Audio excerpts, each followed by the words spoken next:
दोस्तों 2024 में इस साल मां दुर्गा पालकी पर सवार होकर पृथ्वी लोक पे पधारेंगी। शास्त्रों में वर्णित है कि तथा मान्यताओं के अनुसार अगर शारदीय नवरात्रि पर यदि माता दुर्गा का आगमन उनके वाहन सिंह पर नहीं बल्कि पालकी पर होगा तो मान्यता है कि माता दुर्गा का पालकी पर सवार होकर आना बहुत ही शुभ और कल्याणकारी माना जाता है। जीवन सुखमय हो जाता है, भक्ति का भरपूर लाभ भक्त जनों को मिलता है। दोस्तों इस बार नवरात्रि पूरे 9 दिनों तक मनाई जाएगी, ना एक भी दिन कम ना ज्यादा, पूरे 9 दिनों तक मनाई जाएगी। मां शेरों वाली की विशेष रूप से पूजा आराधना की जाएगी। शारदीय नवरात्रि का महापर्व इस बार 2024 में 3 अक्टूबर दिन गुरुवार से शुरू होकर 11 अक्टूबर शुक्रवार के दिन समाप्त होंगे। ऐसे में शारदीय नवरात्रि पर माता दुर्गा की कृपा पाने के लिए कलश स्थापना का शुभ मुहूर्त है। 3 अक्टूबर को सुबह 6:19 से सुबह 7:23 तक है। साथ ही अभिजीत मुहूर्त है 11:52 से लेकर दोपहर 12:40 पर होगा। नवरात्रि का पूरा समय उतना ही अद्भुत माना जाता है जितना कि गंगा जल की हर एक बूंद। दोस्तों नवरात्रि का पर्व मां दुर्गा को समर्पित है। इसे शक्ति का महापर्व भी कहा जाता है और नवरात्रि के दिन जितना ज्यादा हो सके सारे कामों को त्याग कर अगर कोई भक्त विशेष तौर से माता रानी को प्रसन्न करने में लग जाता है तो उसकी कुंडली के बारे न्यारे हो जाते हैं। साक्षात माता रानी उसके जीवन में प्रवेश कर जाती है और मां लक्ष्मी का उसके घर में आगमन हो जाता है। इसी वजह से नवरात्रि का विशेष महत्व रहता है। इसी तरह से नवरात्रि के समय में बताया जाता है कि जिस प्रकार आप अच्छे कार्य करके माता रानी को प्रसन्न कर सकते हैं, तो दूसरी चीज है कि इस दिन कुछ कार्य ऐसे हैं जिन्हें करने के लिए कतई मना किया जाता है। इन चीजों का अगर आप नवरात्रि के दिन पालन करते हैं तो परिवार में खुशियां रहती हैं, अन्यथा आपको दुख की प्राप्ति भी हो सकती है। आज हम आपको बताने वाले हैं कि कितना भी जरूरी क्यों ना हो जाए, कोई आपसे इन चीजों को अगर उधार मांगे तो नवरात्रि के पावन अवसर पर भूलकर भी ये 4 चीजें कभी किसी को न दें, अन्यथा आपके परिवार में कंगाली देखने को मिल सकती है। माता रानी क्रोधित हो सकती है, माता लक्ष्मी आपके घर का त्याग कर सकती है, वो रुष्ट हो जाएंगी। दोस्तों आज के समय में उधार देना या लेना हर व्यक्ति के जीवन में जरूरी सा हो जाता है। कोई किसी को उधार देता है तो इस बात के लिए कि उन्हें उनके जीवन में अच्छी चीजें वापस प्राप्त हो सके, तो इसकी वजह से उधार देते हैं। तो कुछ व्यक्ति सामाजिक सरोकार निभाने के लिए उधार देते हैं। लेकिन दोस्तों क्या आप जानते हैं, खास तौर पर नवरात्रि के दिन आप अगर ऐसा करते हैं तो आपके जीवन में कंगाली विद्यमान हो जाती है। इसलिए से कम नवरात्रि के दिन तो ऐसा ना करें। और दोस्तों बात करते हैं सबसे पहली चीज की। नवरात्रि पर सबसे पहली चीज तो यह है कि माता रानी से जुड़ी किसी भी प्रकार की कोई चीज आप किसी भी व्यक्ति को उधार ना दें।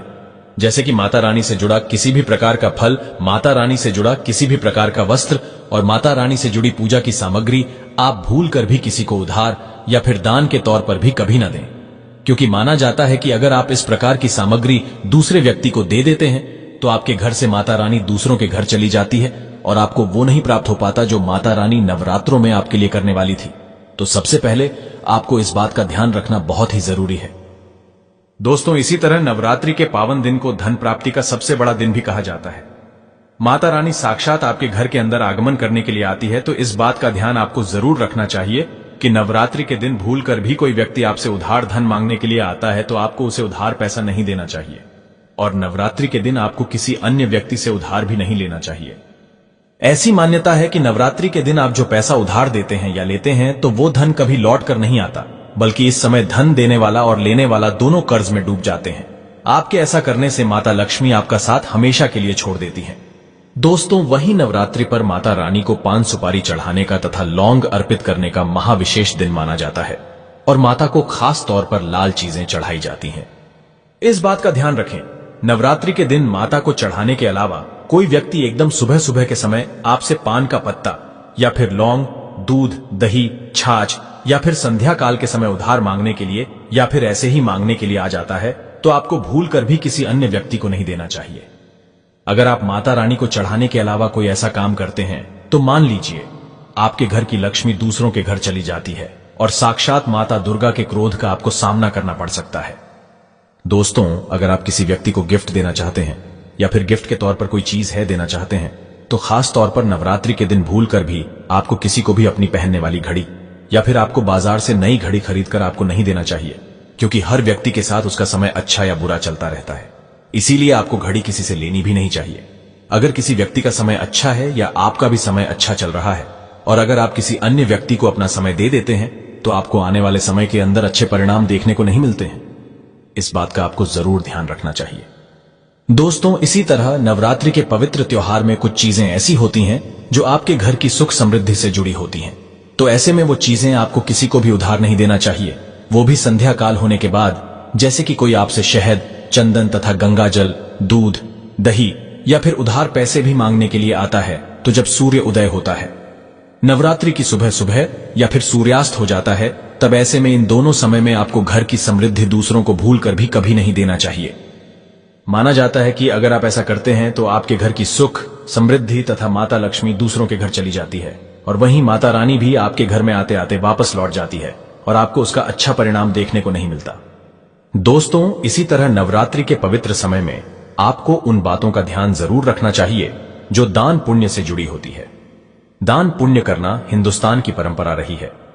हर व्यक्ति दान पुण्य करके नवरात्रि के पवित्र त्योहार का लाभ उठाता है, लेकिन खास तौर पर नवरात्रि के दिन आपको 2 प्रकार के वस्त्र ना तो खरीद कर लाने चाहिए और ना ही किसी व्यक्ति से लेना चाहिए और ना ही किसी व्यक्ति को देना चाहिए। इसके अंदर पहली चीज तो होती है काले और सफेद कपड़े। आप विशेष रूप से ध्यान रखें, भूल कर भी किसी सुहागिन महिला को सफेद कपड़े उधार या फिर दान दक्षिणा के तौर पर नहीं देने चाहिए। माना जाता है कि अगर आप ऐसा करते हैं तो उसके वैवाहिक जीवन को यह प्रभावित करता है और उसके वैवाहिक जीवन में दुख आ जाते हैं। तो इसी वजह से इसका ध्यान रखना बहुत ही आवश्यक है। दोस्तों, दान करने के लिए हर कोई आगे आता है। विशेष तौर पर काले कपड़े आप किसी को भी दान के तौर पर या फिर उधार के तौर पर नवरात्रि के दिन नहीं देने चाहिए। इस दिन थोड़े बहुत फटे कपड़े भी दान नहीं देना चाहिए। ऐसी मान्यता है कि अगर आप ऐसा करते हैं तो सामने वाले व्यक्ति के जीवन में कंगाली आ जाती है और देने वाले व्यक्ति के जीवन में राहु दोष लग जाता है और साक्षात माता रानी उस व्यक्ति से क्रोधित होने लगती है। तो इस बात का आपको जरूर ध्यान रखना चाहिए। दोस्तों, नवरात्रि के पावन अवसर पर हम माता रानी से जुड़ी कई ऐसी वस्तुएं लाते हैं जो हमारे घर परिवार के लिए बहुत ही शुभ होती है, जैसे कि मूर्ति आदि। ऐसे में चाहे कुछ भी हो जाए, नवरात्रि के पावन अवसर पर अपने घर से माता रानी से जुड़ी कोई भी चीज कभी किसी को नहीं देना चाहिए। उसे हमेशा संभाल कर रखें, नहीं तो आप कंगाल हो जाएंगे। दोस्तों, महिलाओं की आदत होती है कि जब रसोई के अंदर किसी भी प्रकार का सामान कम या ज्यादा होता है तो अपने आस पड़ोस में मांगने के लिए आ जाते हैं, जैसे कि तेल, घी या फिर अपने घर की हल्दी। ये तीनों चीजें सौभाग्य का प्रतीक मानी जाती हैं। जिस घर में ये चीजें होती है, माना जाता है कि नवरात्रि के बाद उस घर में सुख समृद्धि बनी रहती है। तो नवरात्रि के दिन अपने घर से ही किसी को भी भूल कर भी इस प्रकार की चीजें आपको उधार ना तो देना चाहिए और ना ही किसी से लेना चाहिए। अगर आप ये गलती करते हैं तो देखते ही देखते आपके घर परिवार पर दुखद परिणाम देखने को मिल सकते हैं और आपके घर की सुख समृद्धि दूसरों के घर चली जाती है। दोस्तों, नवरात्रों में कोई ऐसा पौधा भूलकर भी मत दे देना जो धार्मिक आस्था से जुड़ा होता है, जैसे कि तुलसी का पौधा। तुलसी का पौधा अपने घर का कभी किसी को नहीं देना चाहिए। खास तौर पर नवरात्रों में तुलसी का पौधा कभी किसी को मत देना, नहीं तो आपके घर की सुख समृद्धि दूसरों के घर चली जाएगी। दोस्तों, नवरात्रि के दिन अगर आप किसी व्यक्ति को दान देने की सोच रहे हैं तो आप नए कपड़े दे सकते हैं। काले और सफेद रंग को त्याग कर जो आपके अपने पहने हुए और अपने पुराने कपड़े भूलकर भी किसी को भी दान के तौर पर या फिर पहने हुए कपड़े किसी को भी ऐसे ही नहीं देना चाहिए। अगर आप अपने कपड़े किसी अन्य व्यक्ति को देते हैं तो याद रखिए, कपड़ों के साथ साथ आपकी समृद्धि जुड़ी हुई होती है। अगर वो दूसरों के घर चली जाती है तो आपको इस प्रकार का सामना करना पड़ सकता है जो आपके परिवार के लिए अच्छे नहीं होते। इसीलिए इस बात का ध्यान रखें और आप चाहे तो नवरात्रि के दिन कपड़े आप बाजार से नए खरीद कर दे सकते हैं। दोस्तों, ये गलती कभी मत करना। नवरात्रि के दिन बासी रोटी दान नहीं करना चाहिए, ना ही किसी जानवर को खिलाना चाहिए। बासी रोटी हमेशा बासी ही कहलाती है। इसीलिए अगर आप माता रानी की कृपा प्राप्त करना चाहते हैं तो ऐसे में ताजी रोटी तथा ताजे बने चावल ही खिलाने चाहिए। इससे समस्त देवी देवता बहुत खुश होते हैं। दोस्तों, नवरात्रि के दिन सुहागिन महिला की माता लक्ष्मी से जुड़ी चीजें आती हैं जो सुख समृद्धि को बढ़ाती हैं और यही चीजें माता लक्ष्मी को आमंत्रित करने का कार्य करती हैं। तो ऐसी चीजों से जुड़ी हुई कोई भी वस्तु आपको किसी भी महिला को नहीं देना चाहिए।